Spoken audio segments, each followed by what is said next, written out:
La rencontre, qui s'est tenue tard dans la soirée de dimanche, a été annoncée par un conseiller du président ukrainien, puis confirmée par Washington tôt dans la matinée.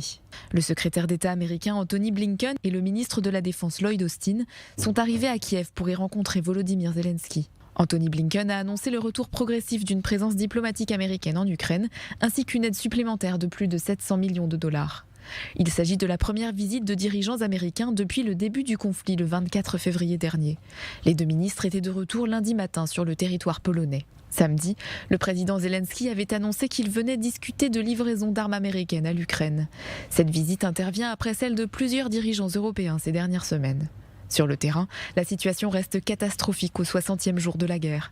Si les appels à une trêve à l'occasion de la Pâque orthodoxe s'étaient multipliés, les combats se sont néanmoins poursuivis, en particulier dans le Donbass. Dans les rues de Boutcha, en banlieue de Kiev, lourdement touchées par les bombardements russes ces dernières semaines, l'humeur n'était pas à la fête.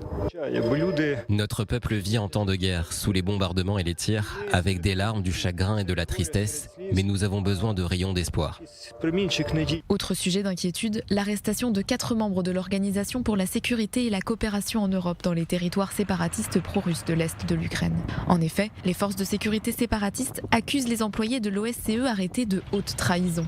L'ambassadeur des États-Unis auprès de l'OSCE a dénoncé des mensonges répréhensibles de la part de la Russie.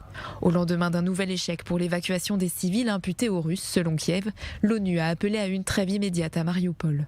C'est dans ce contexte que le conseiller du président ukrainien a proposé la tenue de négociations sur place. Nous avons invité les Russes à tenir une session spéciale de pourparlers juste à côté du site d'Azovstal. Nos interlocuteurs russes ont été convoqués à des pourparlers pour convenir d'un cessez-le-feu immédiat. Il a indiqué attendre la réponse russe.